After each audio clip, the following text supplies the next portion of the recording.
If they want to do it, so see,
Yang berbahagia Datuk Seri Muhammad Syahmuddin Muhammad Yunus, Chairman of the Human Rights Commission of Malaysia, SUHAKAM, along with His Excellency Mr. Edmund Bon Tai Soon, a Chair and Malaysian representative to the ASEAN Intergovernmental Commissions of Human Rights, AICHR.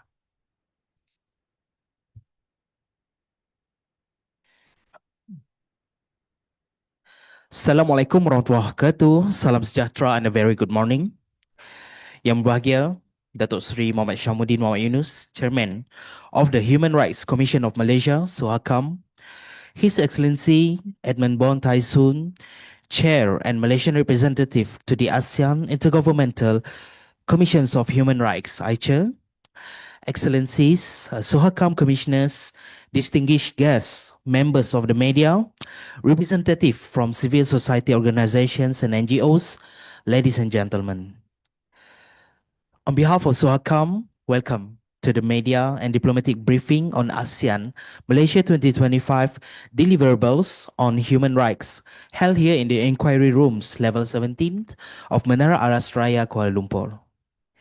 We truly appreciate your presence this morning as we gather to discuss two landmark ASEAN commitments recently adopted by ASEAN leaders at the 47th ASEAN Summit, signifying an important moment in ASEAN's evolving human rights landscape. Today's briefing focuses on two major regional initiatives. First, the ASEAN Declarations on the right to a safe, clean, healthy, and sustainable environment. Also, the ASEAN Declaration on promoting the right to development and the right to peace towards realizing inclusive and sustainable development.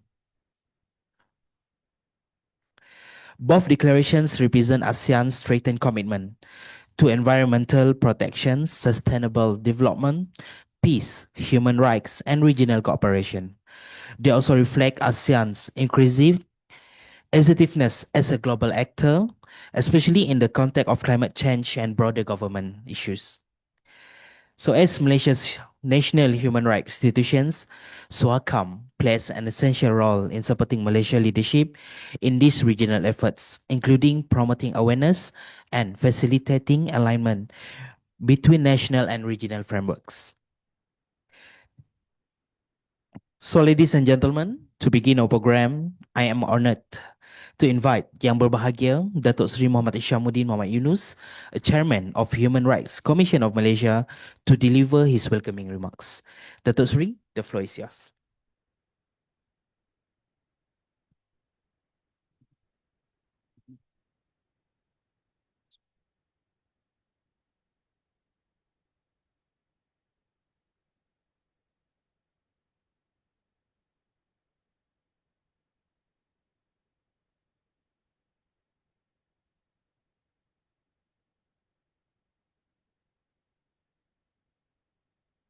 Bismillahirrahmanirrahim.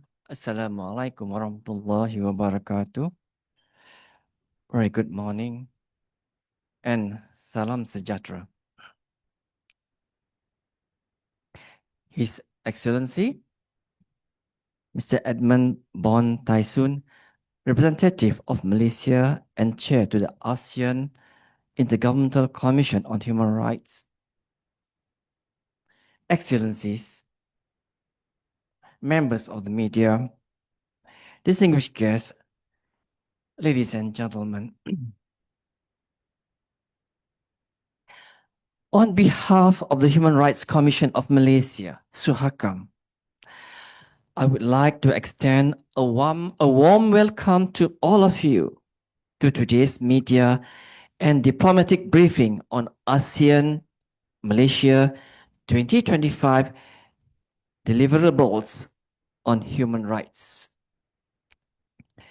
Thank you for making the time to join us this morning. Today's briefing focuses on two landmark documents adopted by ASEAN leaders at the 47th ASEAN Summit, namely, number one, the ASEAN Declaration on the right to a safe, clean, healthy, and sustainable environment.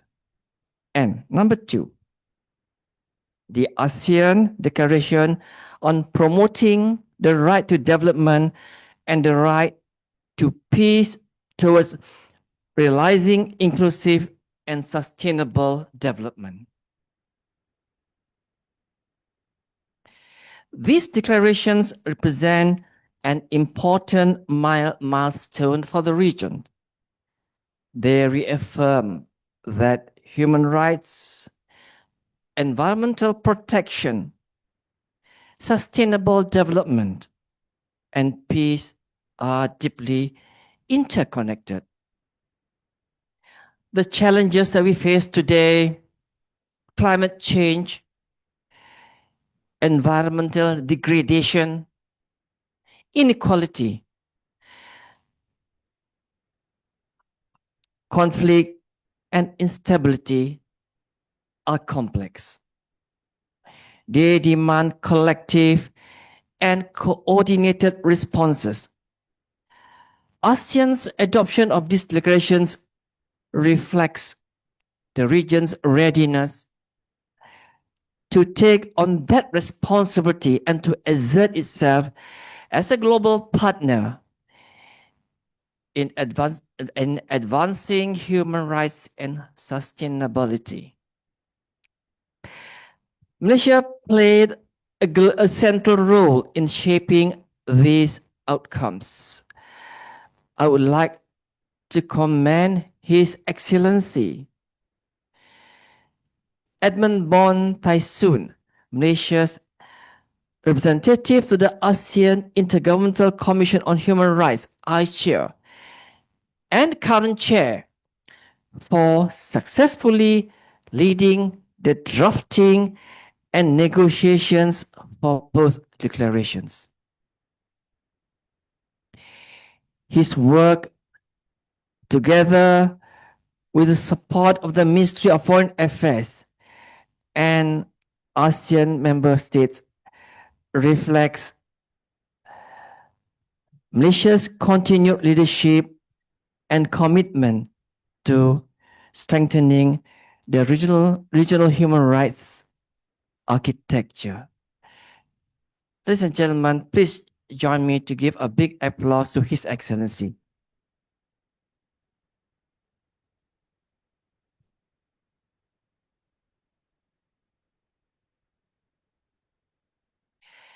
As Malaysia's National Human Rights Institution, SUHAKAM views these declarations as a timely and necessary step forward. They provide regional guidance that is in line with global human rights norms, and they serve as important reference points as we address national issues relating to environmental rights, inclusivity in development, and the promotion of peace. It is also worth noting that the environmental issues is a cross-border human rights issues, which require coordinated efforts by ASEAN member states and relevant stakeholders. Our role as SUHAKAM is to help bridge regional human rights commitments with national implementation. We work closely with AICHR, the Ministry of Foreign Affairs, government agencies, and civil rights and civil society to promote awareness, foster dialogue, and build capacity on ASEAN human rights instruments.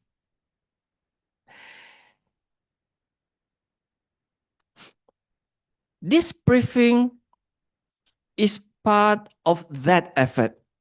It allows us to provide clarity on the content and implications of the declarations, and to create space for media and diplomatic partners to engage in informed discussion. Ladies and gentlemen, the right to a safe, clean, healthy, and sustainable environment is no longer an abstract concept. Today's platform also provides an important opportunity for Malaysia to translate our regional commitments into concrete national action. In line with the ASEAN Declaration on Environmental Rights, SUHAKAM reiterates its earlier recommendation for the adoption of a climate change bill, a law by itself that incorporates the core principles articulated in the declaration. At the same time, the forthcoming National Action Plan on Business and Human Rights presents another avenue to strengthen environmental governance, including through enhanced enforcement and clearer accountability standards. These steps are essential to ensure that our commitments do not remain mere aspirational, but are implemented meaningfully for the benefit of all. It is a live reality for communities across Malaysia and the region who face increasing floods, heat waves, pollution, and biodiversity loss. Recognizing this right at the regional level is an important step, but it must be matched by stronger national action, improved governance, and meaningful participation of the affected communities. Likewise, the right to development and the right to peace are essential foundation for a stable and prosperous ASEAN community. Sustainable development must be inclusive, leaving no one behind. Peace must be nurtured and protected. These are rights that cut across sectors.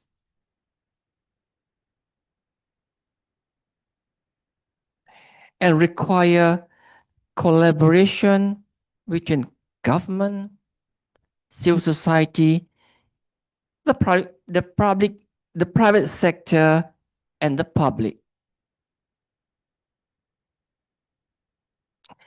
Through today's briefing, I hope we can deepen our understanding of these commitments and identify opportunities for collaborative follow-up.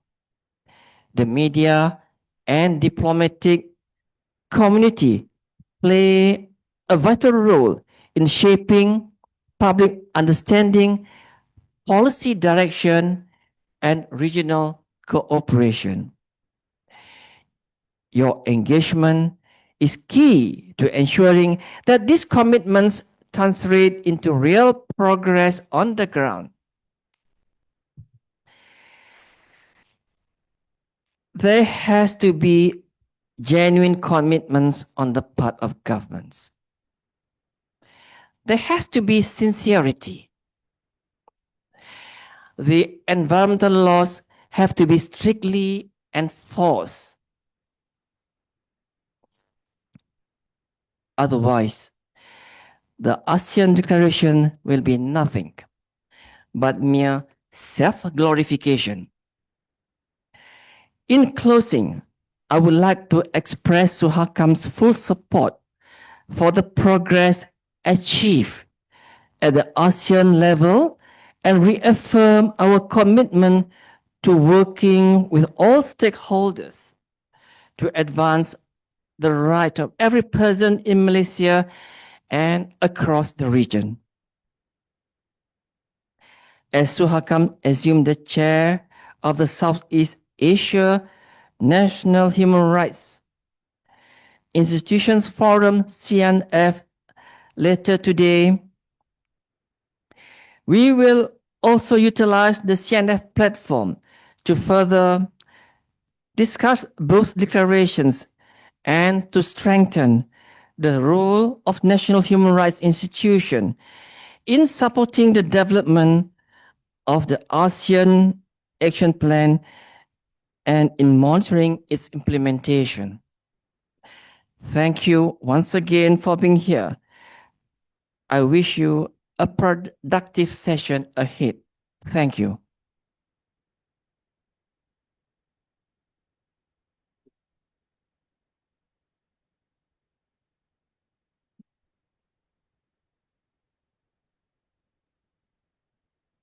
Thank you, Dr. Sri, for the insightful remarks.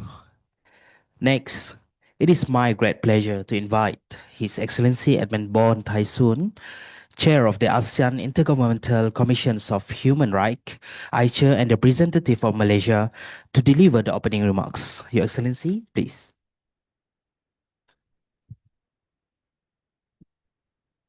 Thank you very much. Selamat pagi, salam sejahtera. Datuk Sri Hishamuddin, Chairman of SUHAKAM.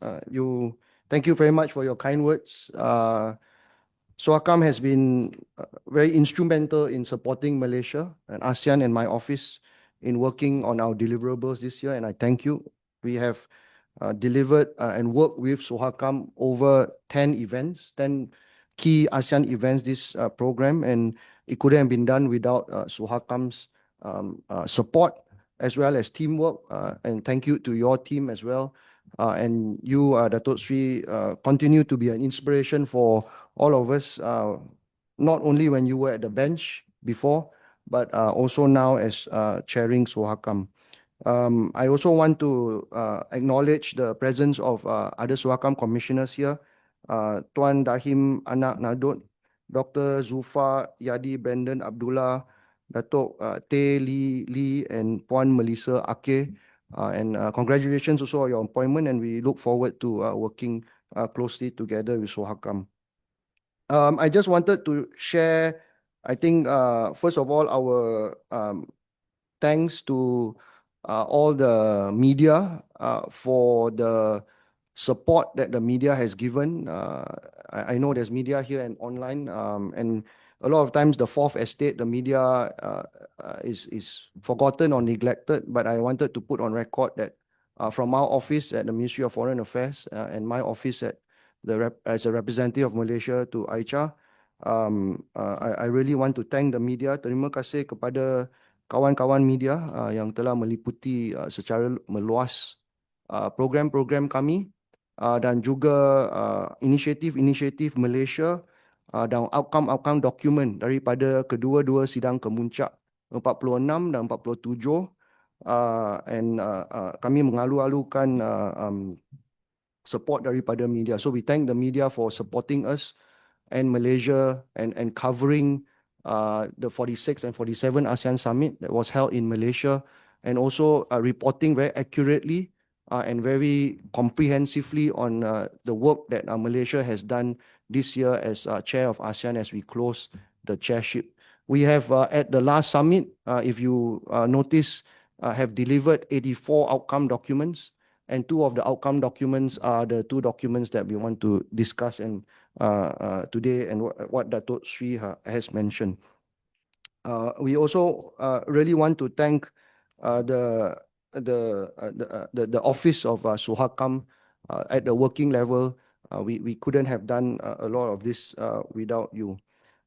I just wanted to welcome all of you to this media and diplomatic briefing. I think it's an opportunity for us to share the 2 major documents, our deliverables as the ASEAN chair, and at the Commission, AICHR, and ASEAN Intergovernmental Commission on Human Rights, as well as we to entertain questions and answers, and also to go on record for questions regarding our deliverables on human rights. We started this this journey in 2025 when we were appointed chair of the Commission and chair of ASEAN, and we had, in a sense, promised a few things. Among others was these two declarations, one on environment that was continuing to be negotiated for almost 3 years. And the second was our flagship declaration of inclusivity and sustainability. And that's why you see the second declaration focusing on the right to development, right to peace, towards realizing inclusive and sustainable development. Three of these rights, right to safe, clean, healthy, sustainable environment, and right to development, right to peace, ASEAN's add value to the international human rights framework. So if you look at the Universal Declaration on Human Rights in 1948, it does not mention the right to a clean, safe, healthy environment. It does not mention the right to peace, and it does not mention right to peace specifically as a standalone right, and it does not mention the right to development as a specific standalone right. For us at ASEAN and Malaysia especially, we are part of the Global South, and you can see that a lot of the negotiations that are happening in COP, a lot of negotiations that are happening around the world regarding the climate, regarding loss and damage funds, regarding the financial support that the Global South needs to ensure that we can continue to mitigate and adapt, as well as to deal with the challenges of climate change, are going to be really front and center of our Global South agenda, and these two declarations will support our advocacy for that. I just wanted to place it there in my welcome remarks before I go into my presentation. I think there are one segment after this, and I just wanted to echo my Datuk Sri, the chair of SUHAKAM, to welcoming you and hoping that this will be very beneficial briefing for all of us. Thank you very much.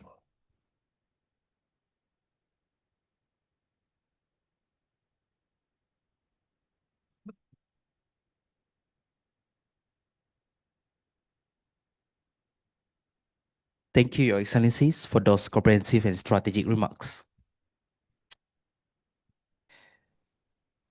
So everyone, we will now proceed with a 30-minute media briefings focusing on two ASEAN declarations. First is the right to a safe, clean, healthy, and sustainable environment, and the right to development and the right to peace towards realizing inclusive and sustainable development. So these sessions will provide an overview of the declaration's objective, the implications for Malaysia, and broader ASEAN human rights architecture.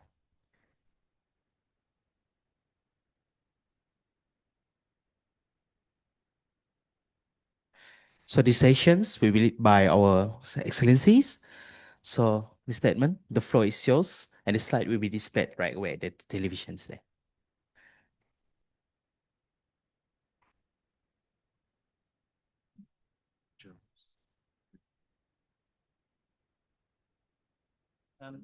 Take a picture. Take picture. Oh, you want to take picture? Oh, okay.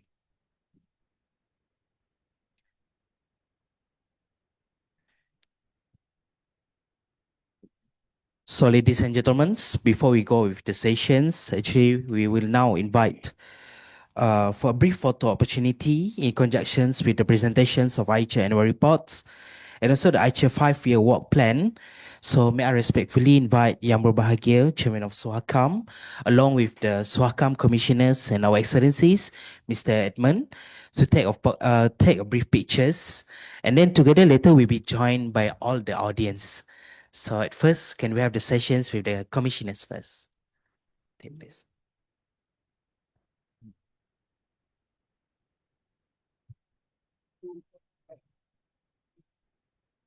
So,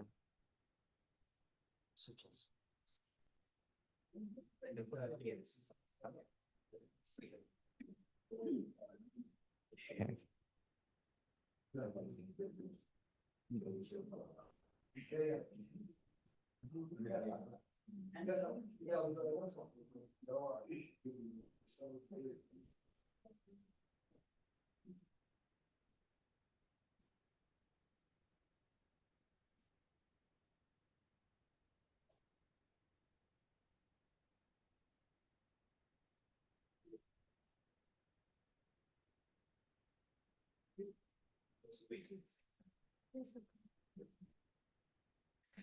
And we have a second photo, so may I invite all the excellencies and our commissioners to face out here at the front, and also the audience, please at the back, please stand up so that you can be inside the pictures. Okay, so yeah. So you're facing here. Yeah, facing.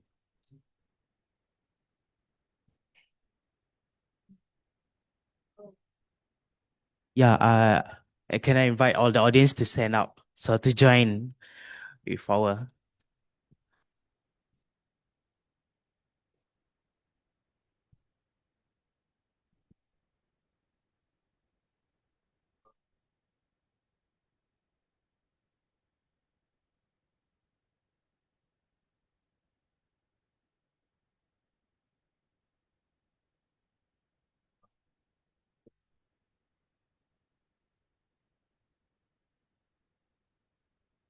All right, thank you everyone. So we are also pleased to inform you that copies of the AICHR annual reports and of the AICHR 5-year work plan are available for collections outside of the registrations area. So please feel free to obtain your copies later. All right.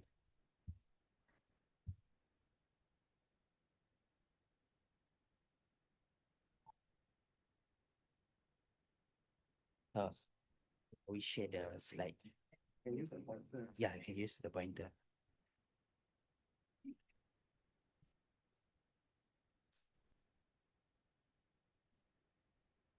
Okay, give me this. Yeah, this is nice. I mean, this.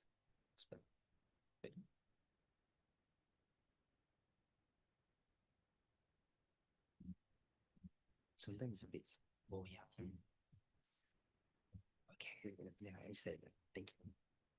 Thank you very much. Since we've got the official program underway, let's just go into the meat of the matter. Just for the briefing, this was our last meeting in Malacca, the historic city of Malacca. We finished off recently in Malacca, and that is the list of commissioners. This is the first meeting where we had Timor-Leste as the first full member of ASEAN and of AICHR, and we welcome very warmly Timor-Leste to the ASEAN family. So we no longer have 10 members, we have 11 members, and sometimes we also forget sometimes to mention Timor-Leste, but we have to now make sure that we include Timor-Leste in every of our events and every of our program and every of our invitations. So I just will quickly do some deliverables and then focus on the declaration just to wrap up the year. What we have done, you will see, is the annual report of 2025. I think for many of you who do not know the work of the AICHR, we have an annual report every year. And I think this annual report took us quite some time because we were discussing, deliberating how detailed we want to be. And for analysts, for academics, and for those people who observe ASEAN a lot, they talk about the Commission in terms of our promotion and protection work. Of course, there is encouragement. There's also critique about our work. And during this chairship, we have been very open about our positives and our negatives and our weaknesses. So for those who would like a bit more detail as to how we have deliberated on the future forward for the next 20 years, please look at our annual report. It's a very robust, constructive, very open reflection on what we have seen of the Commission since 2009. We have reviewed our work for more than 14 years, and we have come up with this report, which I would commend to all of you, and it's publicly available on the website. We have also come up with a 5-year work plan, which I keep saying is not a 5-year work plan, but I will confidently say it's a 20-year work plan. We have our vision for 2045, but if you look at the type of work that we have now agreed to for the next 5 years, we have things from emerging challenges of the AI, of robotics, of climate change, of youth, and even looking at an annual human rights report, annual human rights journal, looking at deepening how we can do our protection work. So again, that's available online with a 5-year work plan as our second deliverable that we had to do. We also concluded AICHR priority programs for 2026, and I'm very happy and I want to thank all our dialogue partners. A lot of you are here from your countries. We have had dialogues, we have interfaces with a lot of your countries from your missions in Jakarta, and a lot of them have worked with us and supported us in our programming. So for all of you who are here from diplomatic missions and embassies, please note our priority programs for 2026. You will see that there are a lot of mutual interests that we would like to work with you on, and both in terms of collaboration, technical support, and cooperation. So it's there. We plan our programs 1 year in advance because we will advance it to the ASEAN Foreign Ministers meeting, and then it gets endorsed, and then we are already moving ahead with 2026. So if any of you would like to work with us, please drop us an email, and I will connect you with the right persons. We have a lot of very interesting programs next year, including experiential workshops on how we can deal with human rights in the new digital age. We have also adopted, endorsed, and published the ASEAN guideline on the implementation of the non-punishment principle for the protection of victims of trafficking in persons. So the non-punishment principle is very important because it provides for a screening process, and it ensures that, for example, victims and survivors of online scams or forced labor in other countries are not punished and not penalized as offenders because they are victims. We have taken very strict principles on those guidelines, and we are seeking to advance it 2026. We are working with the anti-trafficking body, the ASEAN SOMTC, the law enforcement at ASEAN level. We have adopted our operational guidelines on external communications. So now there's a complaint mechanism. And again, a lot of ASEAN academics and observers mentioned that AICHR has no communication mechanism. Well, the answer is that this year we have formalized it. So for complaints and communications, we continue to receive a lot of complaints and communications, but we have now formalized our procedures, and we can now receive them through our email, AICHR@ASEAN, AICHR@ASEAN.org. We deal with the communications in different ways. And for example, today we are having an interface with the Southeast Asian National Human Rights Institutions, and we will be sharing some of these cases with them to discuss cooperation. We have delivered our note on responsible business and migration in ASEAN, and you will hear a lot more about it. We have done a lot of work on business and human rights, migration, corridors, and issues of forced labor, whether it's forced migration, whether it's voluntary migration. These are issues that have been discussed, and we adopted it in Malacca. We will have other thematic issues that are coming up. Malaysia's priorities is to ensure that we maintain regional peace consistent with the ASEAN Charter, consistent with democracy, rule of law, and human rights. So Malaysia led 6 Pathway to Peace workshops this whole year in Jakarta, in Kuala Lumpur. And these workshops are, for the first time, workshops that have been discussing very difficult, complex, and challenging issues in the region. Issues of Myanmar, issues of Mindanao, Marawi, issues of Southern Thailand, issues of, you name it, Papua. We have had these workshops in a very constructive, robust, open way. For the first time, Malaysia has led this, also because to support our ASEAN Chair Envoy's work at Myanmar.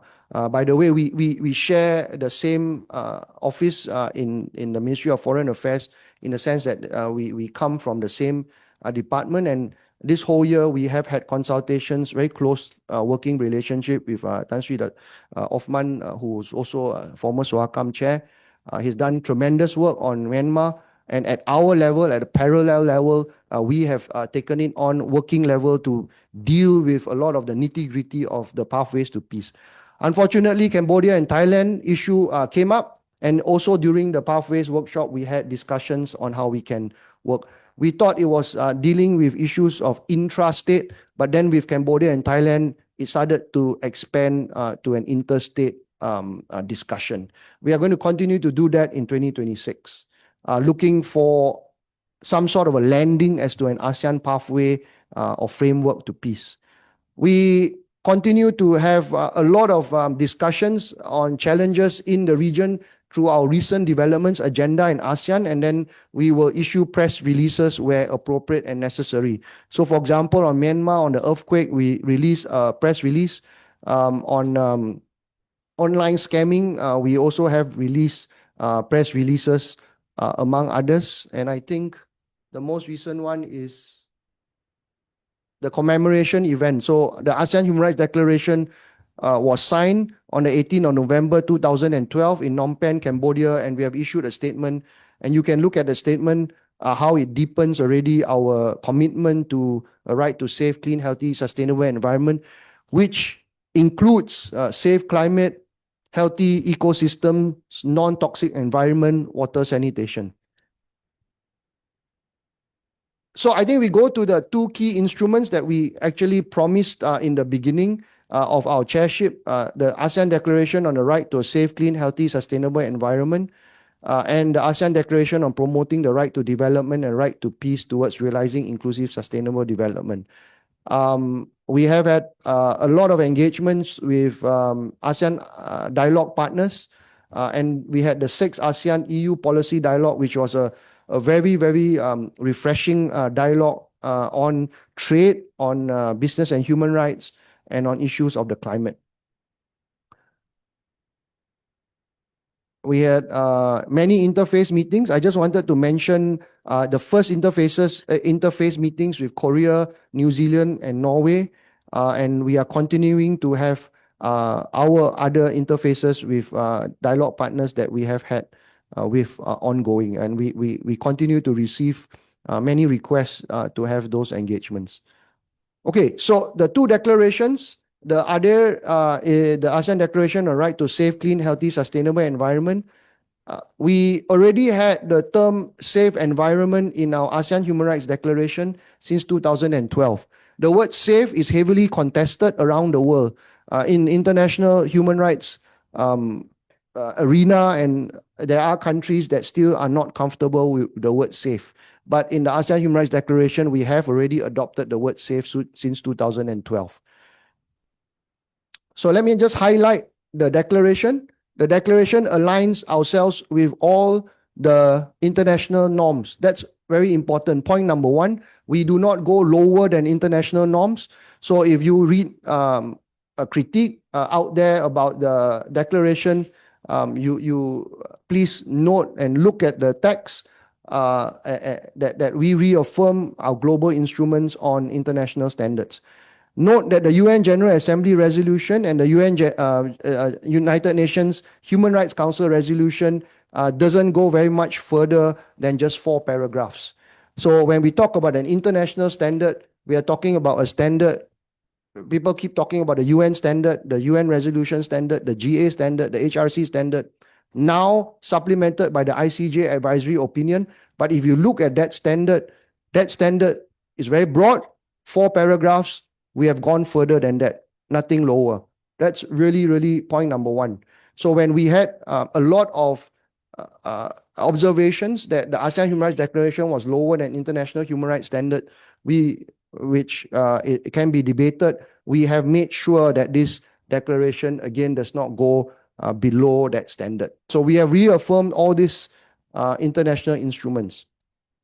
We have aligned it in terms of we have aligned it in terms of, and the second paragraph is very important. We have aligned it in terms of multilateral environmental agreements, and that will include the Paris Agreement, that will include our CBD agreements, that will include all the agreements that our countries have signed up to, whether here in ASEAN or outside ASEAN. We have linked it also to the environmental threats on human rights, dealing with the triple planetary crisis, referring to the interlinkages between the environment, peace and security and sustainable development. So you have a full package. The ASEAN Human Rights Declaration on Environment is not a declaration that just deals with the environment, but deals with sustainable development, peace, security, and interlinkages to meet those challenges. We also have, and this was very contested, we also have acknowledged to ensure that what we do will meet the pressing threats to our present and future generations. So intergenerational equity is a principle that we have adopted. We have also looked at the linkages with poverty as well as other issues on collaboration. Importantly, at the Commission, we focus, and just like SUHAKAM, we focus a lot on vulnerable and marginalized groups. So we have noted that there are a lot of threats and multiple vulnerabilities of specific groups, children and youth, older persons, persons with disabilities, ethnic groups, indigenous and local communities. And it is not exhaustive in the declaration. It's a framework that provides for pathways to operationalize greater protection for vulnerable populations. We have emphasized the importance of collective action, and this is where I think we also would keenly invite our dialogue partners outside ASEAN to work with us towards implementing this declaration, and we are very glad to see such a big diplomatic corps here today interested in our progress. We here we talk about international assistance and cooperation.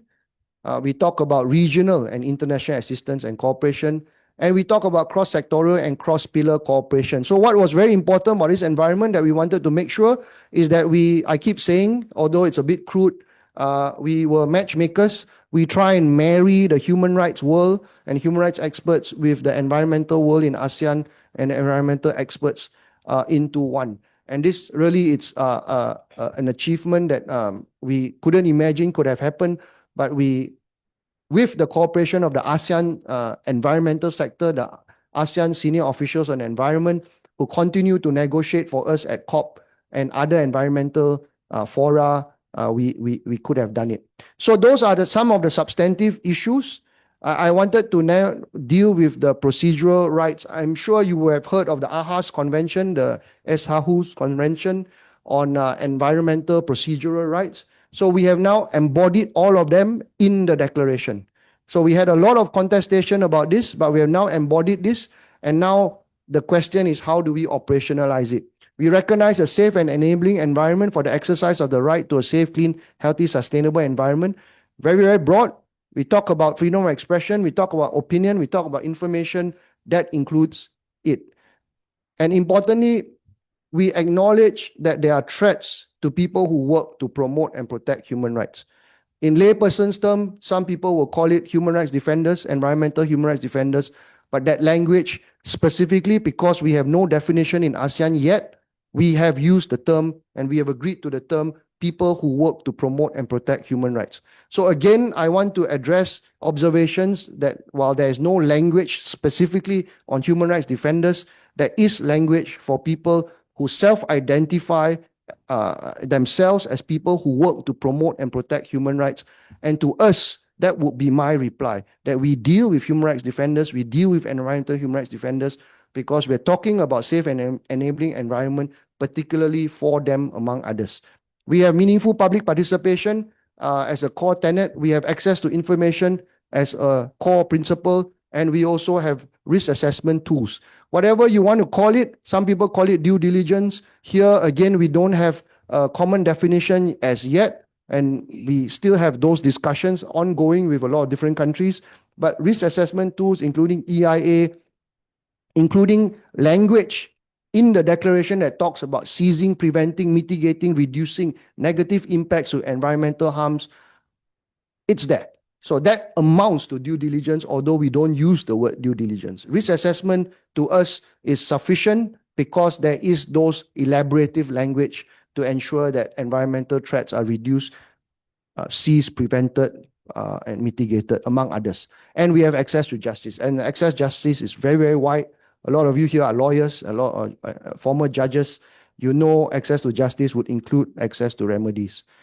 So some key pillars that we have shown here, I've just reproduced, my team has just reproduced some of the language there. And it, as I mentioned, deals with equal and effective protection against discrimination, safe and enabling environment, and acknowledging the need for sufficient and effective protection for people who work to promote and protect human rights.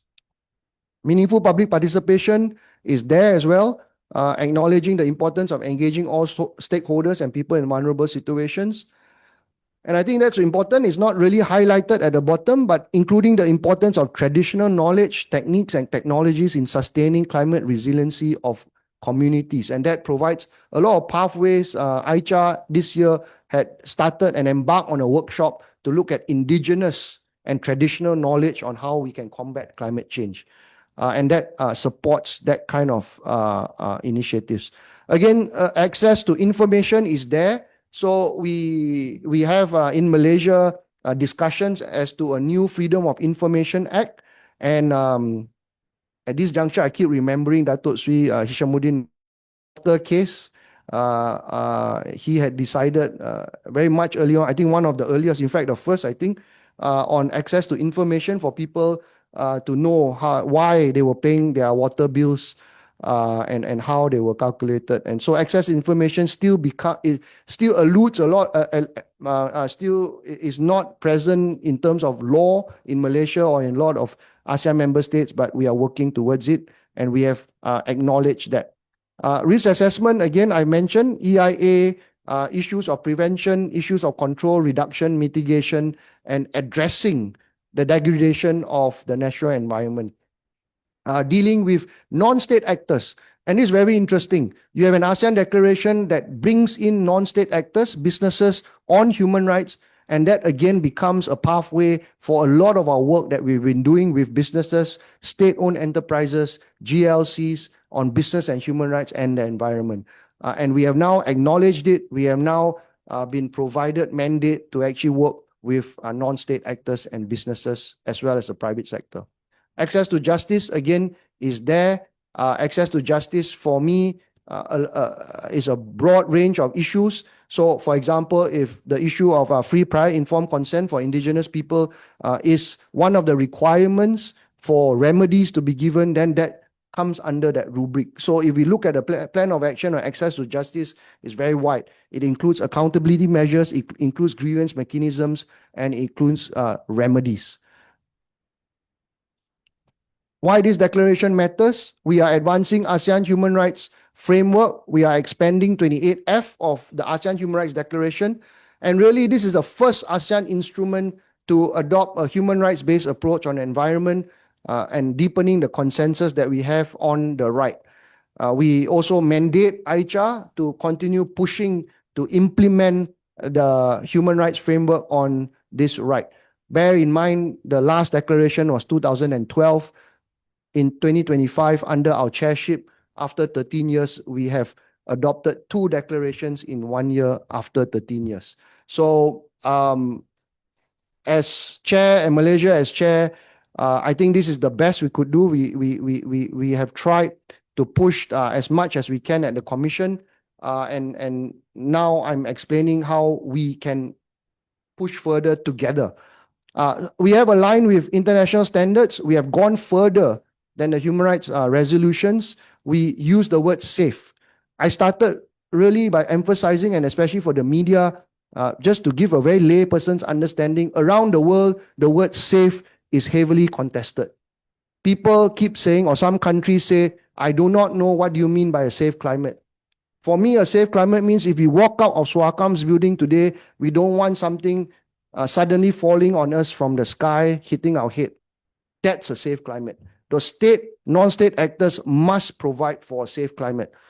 But until today, international consensus has not agreed on a safe climate, but we have got that language at an ASEAN document. It's now for us to explain what that means. Arguably, in my view, the declaration, well, of course, I'm conflicted, but in my view, arguably, the declaration is more comprehensive than some of the other declarations that are focusing on certain rights only, although they may be a bit detailed, and some other regions may not have such a declaration as wide as we have. I think this is very important. For a lot of countries in the global south, and I keep saying this to my colleagues at the ASEAN member states, and I went through the whole COP30 statement that our ASEAN member states had signed up to. I think we have not been using human rights and environmental rights in our advocacy at the multilateral fora, at the UN. We, as developing nations, continue to seek for greater support, but we don't say, hey, we are not the ones actually polluting as much as others, but yet we are the ones that are disproportionately affected. And with this declaration, I think it gives a very firm foothold for civil society, for NHRIs to say, hey, what does this declaration mean for us when we start our negotiations or when we continue our advocacy at COP? And because at COP and other multilateral fora, because I think a lot of ASEAN member states as well may not fully understand what a right to a safe, clean, healthy, sustainable environment means, and then they stay away from it. But from this declaration on, I think we can use that as a trampoline or a baseline to start talking about it in a more concerted way. So moving forward, we have very specific provisions that ASEAN tasks the AICHR to develop a plan of action and to assure continuous resources and support. And we invite all stakeholders, including international, regional levels, to support the implementation of this. And I would, if there's only one take back from this, I encourage and invite all of you at the diplomatic corps to consider working with us on this. This was our final chairman's statement at the summit. Paragraph 30, we said we look forward to the development of an inclusive and sustainable plan of action to follow up on this declaration. So AICHR now will be following out on declaration with a regional plan of action. The declaration, and I think the last, at our Malacca meeting when we had the commemoration statement, is a bit small, but we had acknowledged substantive elements. I think it's a bit small in yellow. We have acknowledged substantive elements of the right, including safe climate and a few other things there. I think I can't see it, but it's all on the website. The second declaration is on right to development, right to peace. So just very quickly, I think what's very important about this declaration is that it again deepens our understanding of what right to development means in the ASEAN Human Rights Declaration. Since 2012, the ASEAN Human Rights Declaration has the right to development that says that it's both a collective right and both a collective right and an individual right. All ASEAN peoples now are entitled to demand that they be allowed to participate, contribute to, and benefit equitably and sustainability from all developments. So it's not just development on the economic scale. We're talking about cultural development, we're talking about political development, and we're talking about social development. And here, I think with right to development as a collective right, in solidarity, we are looking at all the different rights, civil and political rights, economic, social, cultural rights, solidarity rights, coming together as one in an integrated fashion. It diminishes a few other arguments about how some rights take preference over the other. So in terms of development, we need to have all them together. But what is important is that we also have the right to enjoy peace. So in the ASEAN Human Rights Declaration, we have this very contested right to enjoy peace. And in our thematic study, we have this debate whether it's a right to peace or right to enjoy peace, and whether even a right to peace, or whether it's right to peace or right to enjoy peace, you can actually enforce it. But we have acknowledged that we need to delve on this further, and we have used this as an advocacy tool at the Commission.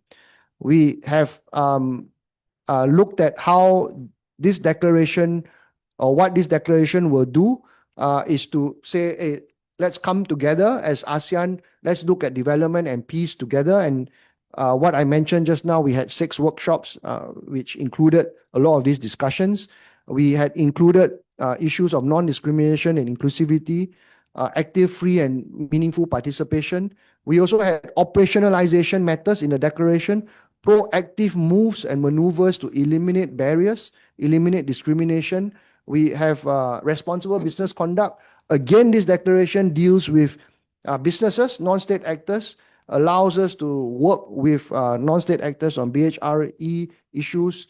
We have, of course, the language on dialogue, cooperation, prevention, and institutional mechanism. So that really, in a nutshell, is the declaration. But I think there are a few things that I wanted to mention. The declaration, and this was Surya Deva's the Special Rapporteur Right to Development's framework when he came here at our second consultation. It's a human right. It has 2 dimensions, individual and collective right. It has 3 elements: participate, contribute to, and enjoy. The ASEAN one includes benefit equitably and sustainably. If you look at the UN declaration, does not have that language. So he says it's 3, but actually for us at ASEAN, we have 4. And I think importantly for me is the 4 facets. We bring economic, social, cultural, and political development together in an integrated fashion. So there's no one that goes before the other. And there are the usual principles, self-determination. Intersectionality allows us to deal with multiple vulnerabilities. Intergenerational equity, again, the declaration talks about future generations. And then we talk about fair distribution of wealth. Because if you're just focusing on economic growth and not human development, then you have wealth concentrated right at the top. And then we have international cooperation. So in those terms, we have now embedded it in our declaration. We see right to development, right to peace clearly as a standalone right, both as a collective and an individual right. But then what we have done then is to connect both. So you have a connection of both the development rights and the right to peace. And that strengthens our advocacy and strengthens our human rights declaration. So that's just the details of of the OP, OP2, preamble and OP. Yeah. We look at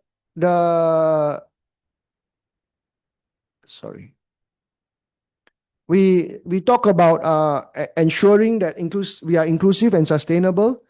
This is our theme this year. Inclusive and sustainable means we hear everyone. We don't want to leave anyone behind. And sustainable, of course, we want to make sure all our practices, including our business practices, are sustainable in terms of for our future generation and for the environment. I think as I keep saying, what is important is that whenever we talk about development, people just focus on economic development.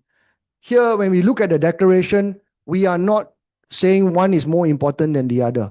What we are saying is that when we talk about right to development, it must be development on all fronts. And you cannot have development on all fronts without full concentration and full exercise of your civil and political rights and economic social rights together. And I think we are trying to say we need to have a more holistic understanding of development. We have operationalization measures. We have language to talk about adopting not only proactive measures, but also to eliminate obstacles to inclusive and sustainable development. And right at the end, to eliminate all forms of discrimination and inequalities.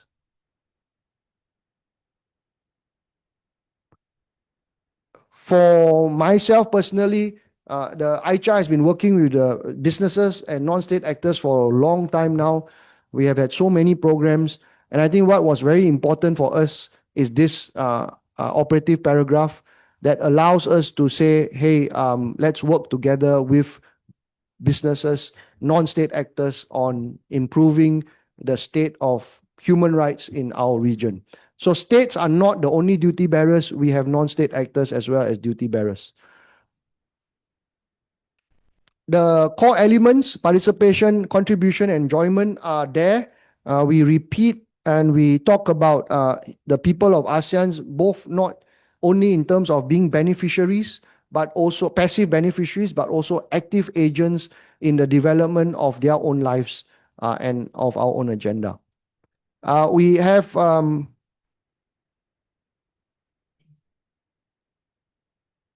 so that paragraph was on the environment. This paragraph is the one on the declaration on the development one.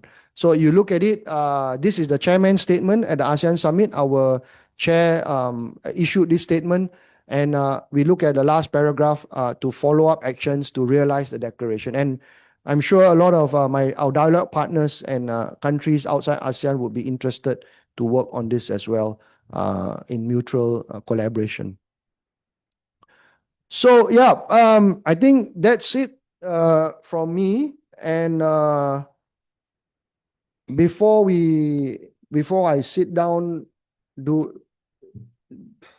are there you want to open up Q&A now or I take Q&A? Okay. So thank you very much.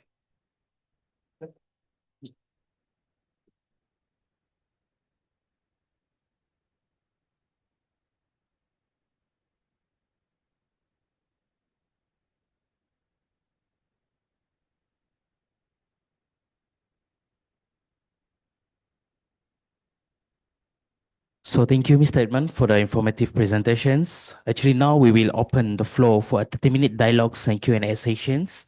So members of the media, diplomatic missions, and CSOs are invited to share questions or comments. So can you raise your hand? We will bring the microphone to you, or actually you can just stand at the microphone that we provided in the middle of the room. Thank you. And also please introduce yourself and so state your questions. Thank you. Hi, my name is Aidil Iman. I'm from WWF Malaysia. So I'm just wondering about the right to safe, clean, healthy, and sustainable environment. So how will this declaration or adoption align with particularly Malaysia's national agenda, for example, with higher policies like the 13 Malaysia Plan that aims to explore REE mining, right? And a lot of our REE, rare earth elements, are located in key biodiversity areas, protected areas, primary forest reserves, and so on. So how can this declaration contest or campaign against these kind of national initiatives that looks into mining, because there's no such thing as sustainable mining, only responsible mining. So how can this adoption of this human right to a clean, healthy, safe, sustainable environment align itself with Malaysia's huge agenda, especially with our trade deal with the US in pertaining to rare earth elements extraction? Thank you.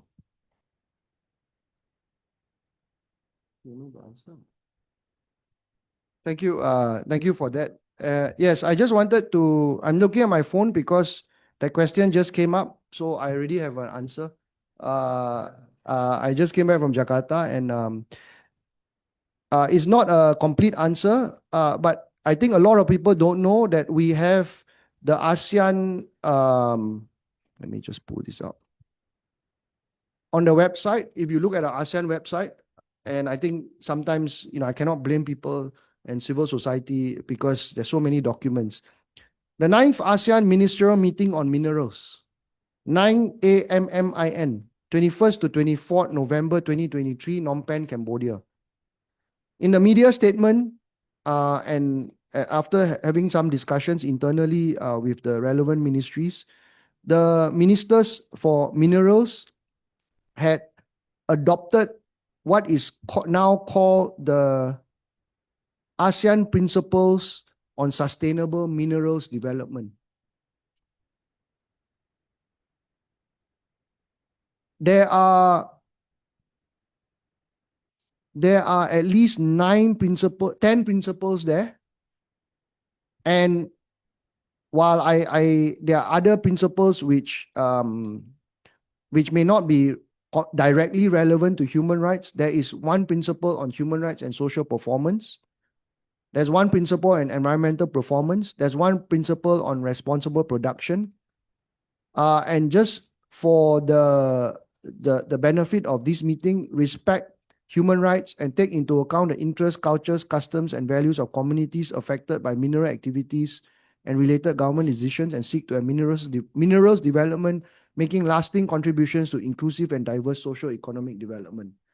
So number one, I think we are looking forward to how the principles are going to be operationalized in ASEAN. There have been continual discussions on that principle. The principle may not yet, I think, have been made public, but internally we understand that these principles would relate to what you have mentioned. So the question is very good, because number two, my response would be to look at the declaration, and the declaration obviously already has a lot of links to the issues that I've just mentioned about human rights and about impact to communities. How do we then become part of that conversation with the ministers on minerals, or the working groups, or the senior officials on minerals? How do we get them to operationalize these commitments that we have made on the declaration? So a lot of these questions are what maybe some people call at a working level. So at this point in time, I said the answer is partial. We have still not finished or even really started consultations on our plan of action to operationalize the declaration. But your question has been asked a few times, and I think it's very, very important to keep flagging it. It's very important to keep ensuring that the advocacy for responsible mineral production is going to be operationalized in a way that's fair. That's fair and it's consistent with human rights. So I hope WWF can provide the technical assistance and expertise. A lot of us are human rights people at the Commission. I can honestly put up my hand and say a lot of the environmental technicalities escape me, and we have had needed a lot of support. My team was supporting me on a lot of these technicalities, including working with our ministry, NRES. At that time, the minister was YB Nick Nasmi. He was very supportive of this declaration, and he had provided a lot of government support in terms of the expertise for us to try and negotiate this declaration and bring it over the line this year. So please hold that thought. I hope WWF, can host consultations and invite AICHR representatives. Thailand is the one that's going to lead on the plan of action, and we will definitely want to bring that feedback to them.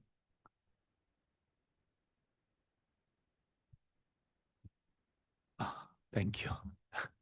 Czech Ambassador, thank you very much for presentation. Really impressive. And it's quite clear that there is a lot of work, a lot of study, a lot of deliberation by the both of texts. I'd like to ask you, which of the declaration was more difficult to negotiate? Was it the one about the peace? Was it the first one about the development, let's say?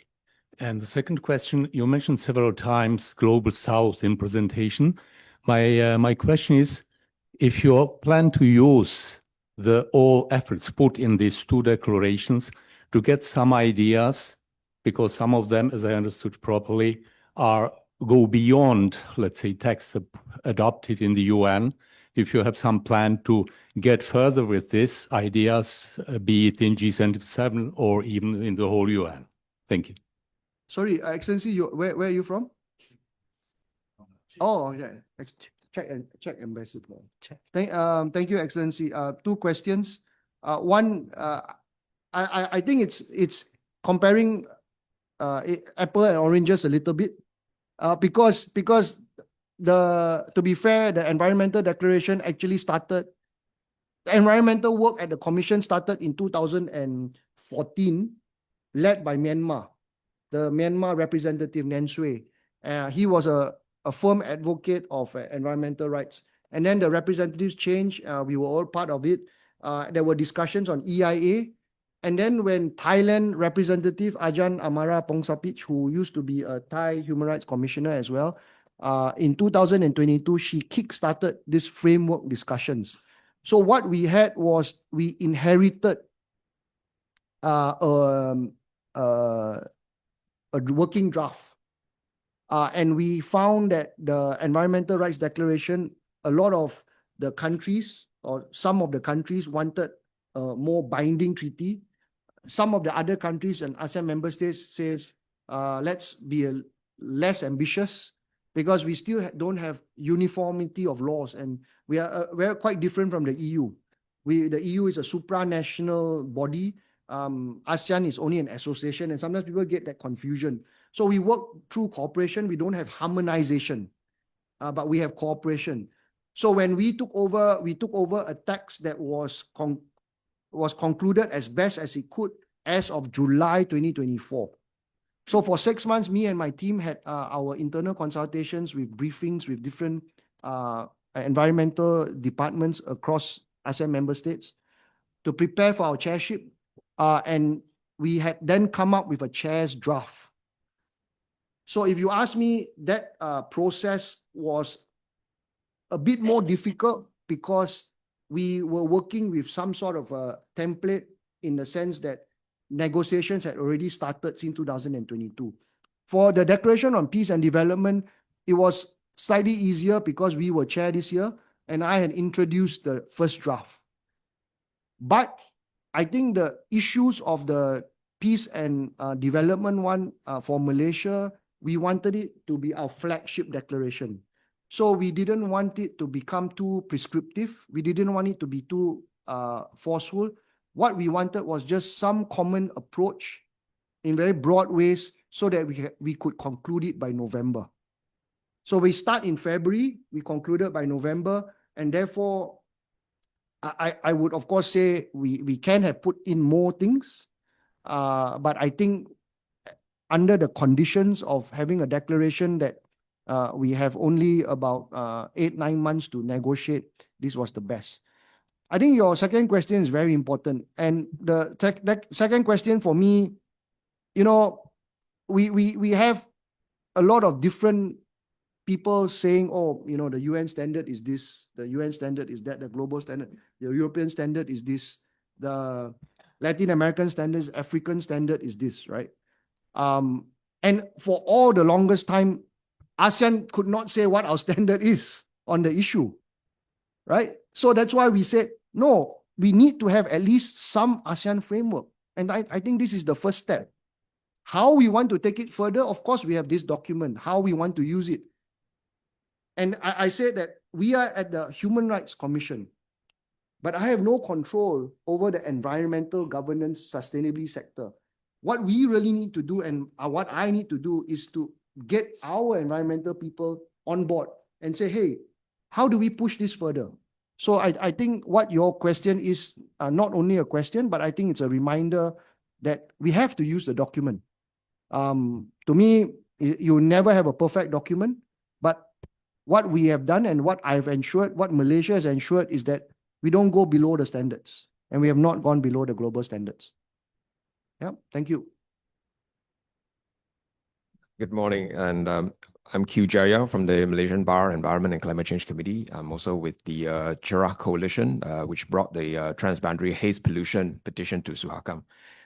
Congratulations again on this monumental declarations, and thanks for having this media briefing. I think it's very useful. I've a question regarding now that we have really make a significant step in terms of enhancing the recognition of substantive environmental rights and also procedural rights.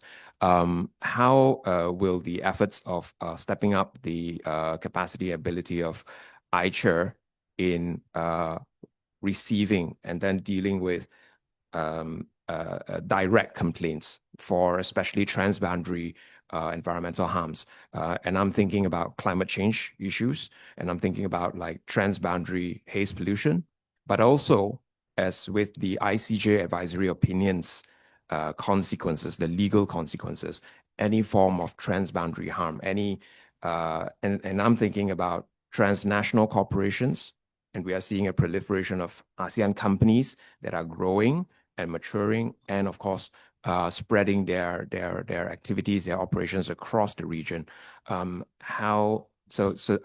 The impetus for AICHR to step up to this role and to handle complaints that are of that nature. I understand that AICHR has already been focusing on that, and I'd like to hear, can you unpack a little bit, explain a little bit more on that? Thank you. Thank you, Jayal. So we answer in two ways. Number one, in terms of operationalizing the challenges and the cases, I think what I personally have been suggesting on the plan of action is really to provide some sort of a repository, data-driven collection of issues and cases, so that we can use that repository of cases to inform the plan of action. And then with the plan of action to say, hey, how can we make recommendations on this declaration on those cases? So that really should be part of one of the action steps that we want to take on the RPA. But I think number two, the existing mechanism we have at the Commission, and we have started this quite strongly this year, is that we continue to receive a lot of complaints. We have received since 2010 more than 150 complaints over a range of issues, including transboundary issues. Today, I was just mentioning with one of the commissioners, Dato' Marati, she was in Jakarta, and we had the dialogue, ASEAN dialogue. We are having an interface with CNF today. As an example, Malaysia is going to raise the Bajau Laut issue. The Bajau Laut issue, where we have received a complaint or two complaints about how there is poor living conditions, poor health conditions, apart from the statelessness issue. And we have reached out to SUHAKAM, we've reached out to the Philippines Commission on Human Rights, and we've reached out to the Indonesian Komnas HAM, as well as reaching out to our own governments, our ministries and Sabah. But it needs to be a collective approach that can be taken by all three representatives at the Commission, which they all agree is just how and what, and whether we have the capacity. So this is an example of how we can move this. So your question is very valid. Transboundary, we need the case. You send us the case, but we also need the support, because it's just not me. And I cannot just direct our Ministry of Health and say, please go down and provide vaccination. There are a lot of the other steps. However, what we have started to explore is that if there are dialogue partners, then say, hey, I have this project, I have a bit of funding, and I'm going to send mobile boats just to do medical checks for them. We'd be happy to do that. We'd be happy to facilitate that and provide that kind of safe passage dealing with the government. So we can convene, we can open doors.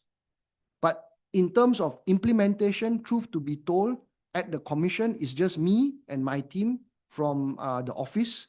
The Ministry of Foreign Affairs allows us a lot of access to public resources, and they will help us with the government agencies, and they've been extremely good because we are an independent office.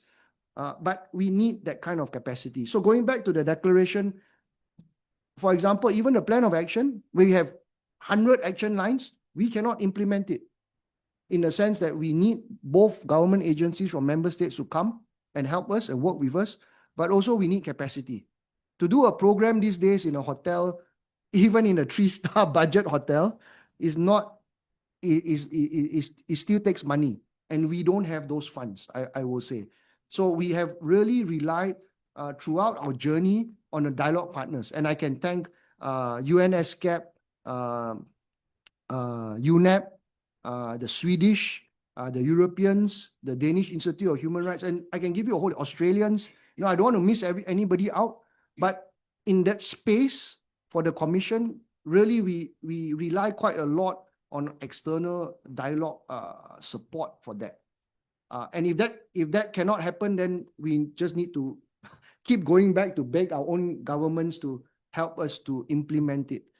So I think the next phase for the Commission is perhaps having greater sustainability and funding, but that's a discussion for another day, whether we are even full-time commissioners. But I'm very glad that a lot of dialogue partners in ASEAN have supported us, both from Western states and as well as those from East Asia and outside the ASEAN region.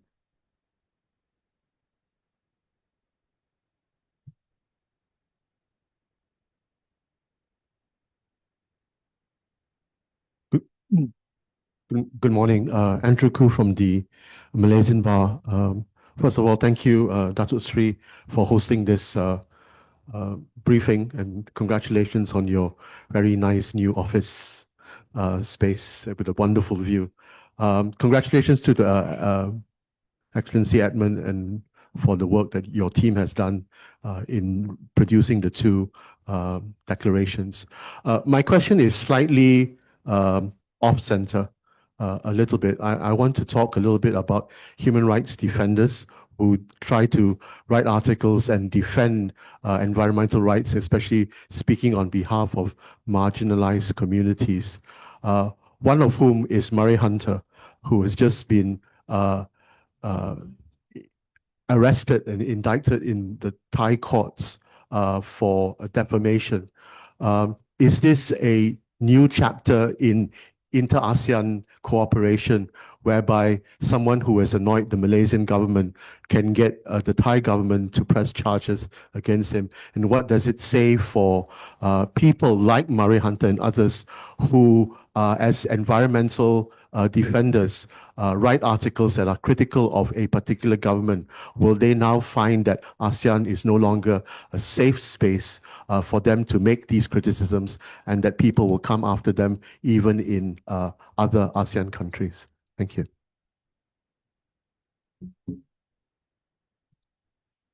Thank you, Andrew. I have to look at the case a bit more specifically, but I read a bit about it in the media.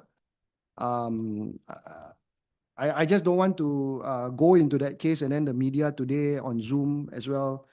I know sometimes it just gets sidetracked. So I'll deal with it. Once there's a complaint that comes, we know about the case. So I've not acted on it, but we will act on it if there's a communication to us.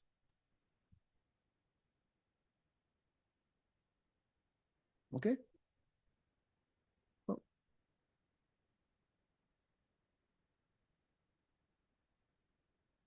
Media. Oh, Ya, okay. Assalamualaikum dan selamat pagi.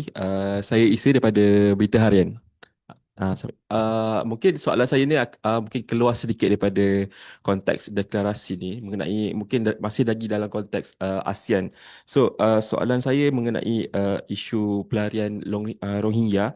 So macam mana bagaimana ASEAN boleh mengimbangi keperluan kemanusiaan pelarian Rohingya ni dengan kedaulatan negara anggotanya? Mungkin sebab kita tengok ramai pelarian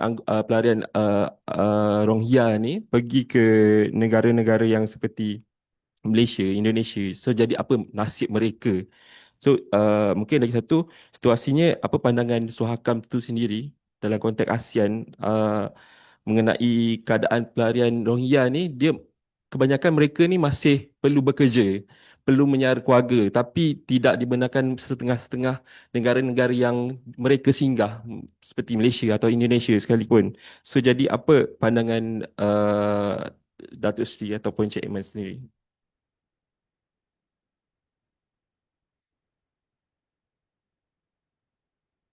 Terima kasih atas soalan. Kerana soalan ditanya dalam bahasa Malaysia, saya akan jawab dalam bahasa Malaysia. Ya.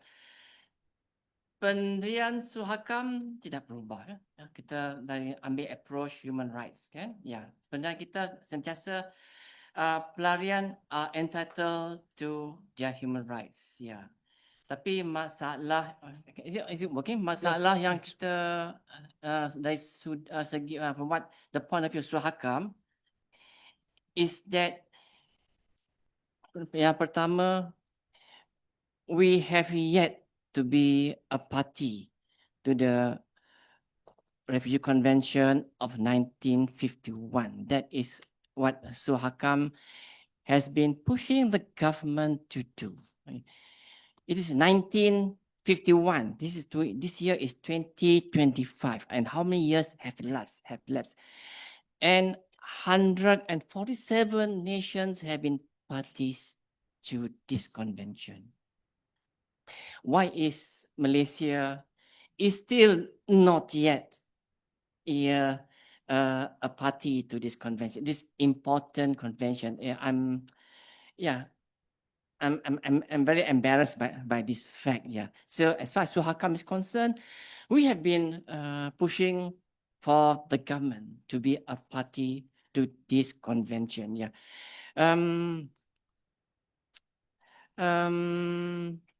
We have at the moment not many refugees here. You see, we have only about 200,000. Yeah, and majority are Rohingyas. 200,000 and majority are Rohingyas. But they have problem because of their status. We don't recognize them as refugees. We still regard them as undocumented immigrants. So that's the sad part. Yeah. Whereas in truth, they are refugees and they ought to be treated as refugees. But unfortunately, we are not treating them as refugees. We are treating more them like party. Yeah, pendatang tanpa izin, illegal immigrants. And the consequence is that, first thing, they have no right to employment. They have no right to education. Their children cannot go to government school. They go to private school. And they have no proper access to healthcare. So these are the things, that SUHAKAM is very concerned, having engagement with the Kementerian Dalam Negeri, trying to persuade them to appreciate the problem. If we have if we are a party to the convention and we have proper laws in place, then they would have any problem with employment. They can we can recognize their presence here legally, because if we have law, if only we made the law, we can recognize their presence here legally, so that they can have proper employment. When they have employment, they can be self-financing and they can live in this country with dignity. Then their children can have right to education and they can have right to health care. So that is my take on this. Yes, that is we are, as far as SUHAKAM is concerned, we are trying to still pushing the government to be a party to this convention. After all, there is not many refugees here. There's only about 200,000. So yeah, that is all that I have to say. Yeah. Thank you, Dato'. So the question, for the benefit of the English speakers, is about the Rohingyas in Malaysia. What is our position? So bagi kita, for I'll translate later. Bagi pendirian kami sama. Pendirian saya sama dengan SUHAKAM. Secara jelasnya, kamu boleh lihat bila saya menjadi wakil Malaysia kepada AICHR tahun 2016, 2017, 2018, saya adalah wakil pertama dengan wakil Indonesia yang membawa isu ini secara terbuka dengan media massa. Di mana, kalau boleh ingat, ada bot-bot pelarian Rohingya yang datang dan ada kematian. So kita bawa isu ini bukan sahaja dengan media, tetapi kita juga telah membawa isu ini dalam semua meeting AICHR. Bagi 3 tahun saya di sana, dan bagi tahun dari 2024, semua statement saya ada on the internet. Boleh baca daripada masa Myanmar sekarang dengan junta, dengan coup, dan terdapat lebih pelarian. Bukan sahaja pelarian Rohingya. Ada ramai lagi will speak to the Myanmar rep all the time, not just informally, but also in the meeting. And I put my statements in the public. My statements are all transparent. What I say about Malaysia's position. I talk about Myanmar and said, you have to stop the bleeding. You have to stop the source. Because we are having a lot of refugees from your country. And we don't have resources and capacity to deal with it. So the issue is not just for Malaysia to give the right to work, which I agree must, but also we are trying to deal directly with the Myanmar government to say, hey, you have to stop this and you have to look into recognizing them again. So this issue has been an issue, the Rohingya unfortunately have been crazily persecuted and it's even genocide, but we can only do it in terms of our human rights diplomacy. So kita ada bincang dengan negara Myanmar, tetapi kita boleh lihatlah apa perkembangannya. Mereka sekarang ingin buat pilihan raya. They want to do elections, right?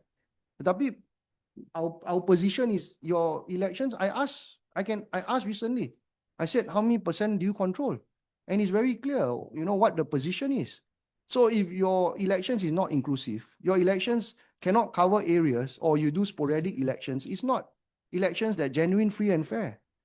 So bagi kita, Malaysia, I think, the last meeting in Malacca, I again brought up the issue of Gaza. I brought up the issue of Sudan.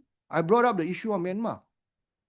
Before that, I brought up issues of death penalty. So dalam commission ni, wakil-wakil semua ni, kita ada budi bicara. Dalam satu agenda yang dipanggil recent developments in ASEAN.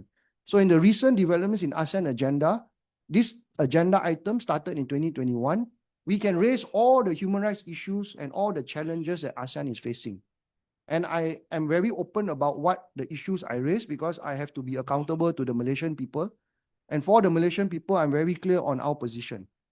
Refugees, Myanmar, issues of Gaza, issues of Sudan, issues of genocide, issues of how not only the positive outlook on human rights in ASEAN, what Malaysia is doing, for example, we will report. But we will report also this. But the best we can do is to do this diplomacy.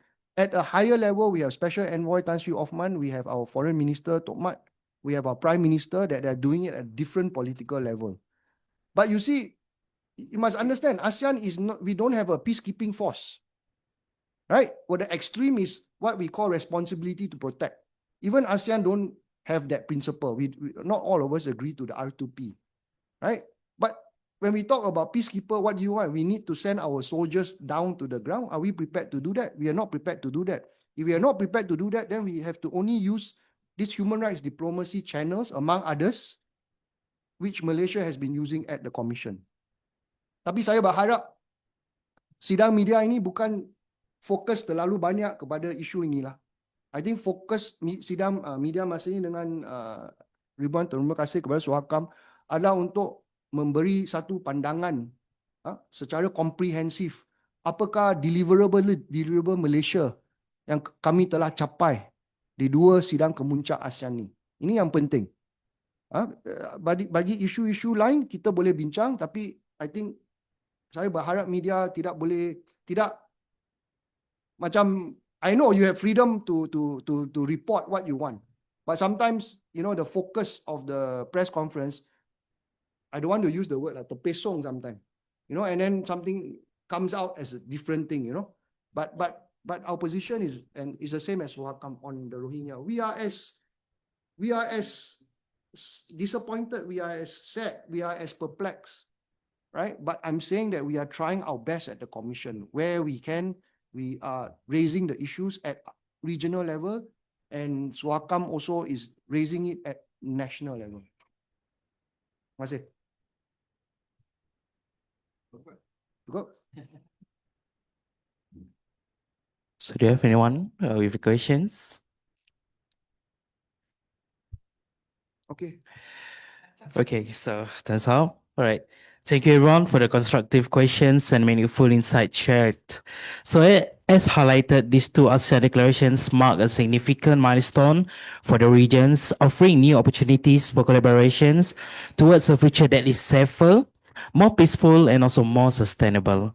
So SUHAKAM will continue to work closely with AICHR, the Ministry of Foreign Affairs, civil society, and all partners to ensure this commitment translate into meaningful actions. So, ladies and gentlemen, so that concludes our briefing sessions today. Thank you once again for your attendance and your continued support for Malaysia's human rights agenda. So, we wish you all a pleasant day ahead. Terima kasih. Jumpa lagi. Okay.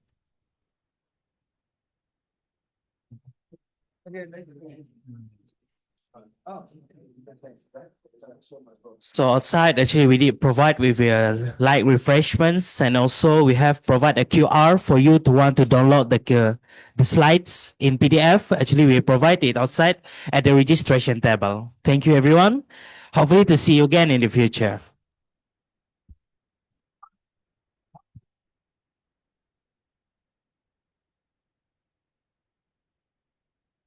I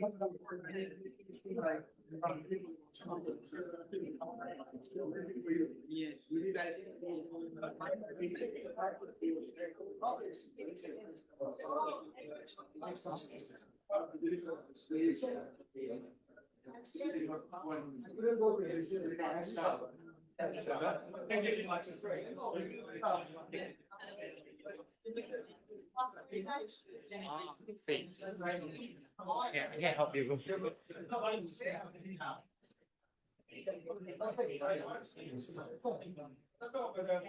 لا شوي بس تمام شوي.